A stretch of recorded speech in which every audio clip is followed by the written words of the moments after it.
Hi guys, SAR USA by SAR K2-45C. Manual lock. There we go.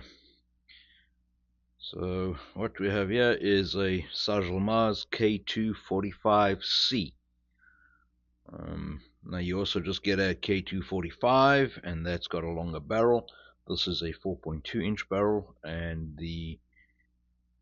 just the straight K45 that's got a 4.7 inch barrel, so half an inch longer. It's stainless, very long Turkish serial number, and on that side we got SAR USA, Miami, Florida, made in Turkey, and then they're made in Turkey. Comes with two mags, spare one in the box and one in the gun. They are 14 rounders, made in Italy. So the pistol is kind of, in my mind, in looks only, a hybrid between a CZ or CZ75 and a SEG. The grip and the grip angle and the shape of the grip is reminiscent of the not very well known South African Vector SP1. To me it just looks very similar to that SP1 with the beaver tail, and even the shape of the trigger guard is kind of SP1ish.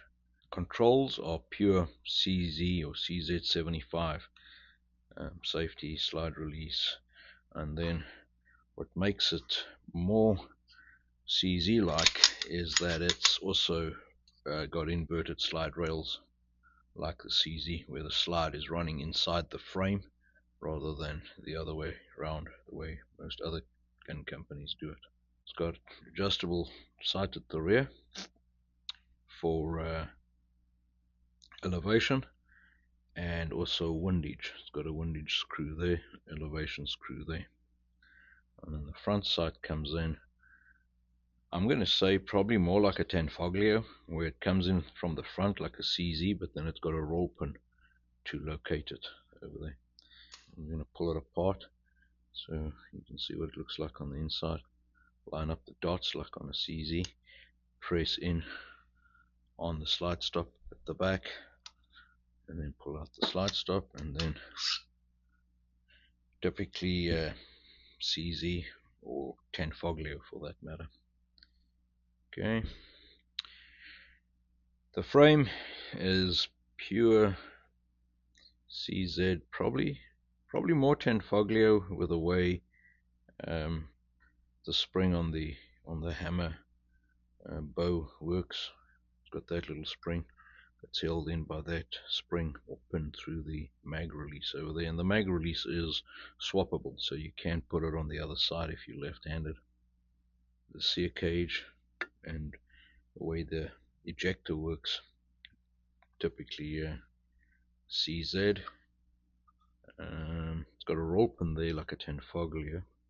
Pick rail at the bottom, black plastic grips. Slide again, just CZ.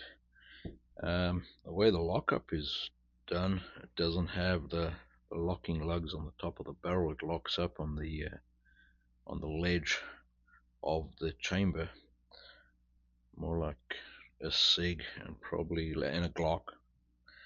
And the CZ97, the 45CZ, does it the same way. Also got the cam like a CZ or a Tanfoglio. Slide, firing pin block. Getting it back together. Barrel, recoil spring and rod. Full length slide rails all the way, the entire length of the slide and entire length of the frame. Slide it in, line up the two dots, push that back, and you're ready to go. Very nice pistol, very accurate, very ergonomic to to shoot. I really do like it. I think it's very relevant now that CZ has dropped their 97, or they dropped it several years ago. And if you want a CZ or CZ style 45, the only choice you really have is the Tenfoglio, and this does give you another option. I do think that SAR should consider bringing this out in 10mm, and it should drop straight on you if you consider that Tenfoglio builds their 10mm on the large frame, which is the 45 frame. There's no reason why this cannot be brought out in a 10mm. And the 10mm has made a comeback as far as popularity is concerned, and you don't really have options on 10mm. You got the slew of plastic polymer guns on the market by Smith and Wesson and Sig and Glock, but steel framed. You kind of stuck to 1911 platforms and then Tenfoglio in. And so I do think SAR is missing an opportunity here on bringing this out in a 10mm, and this will be a it will make a nice replacement for the Brain 10 that never really got off the ground. Anyway, guys, purely out of interest. Hope you found that interesting. Stay safe. We talk again. Cheers.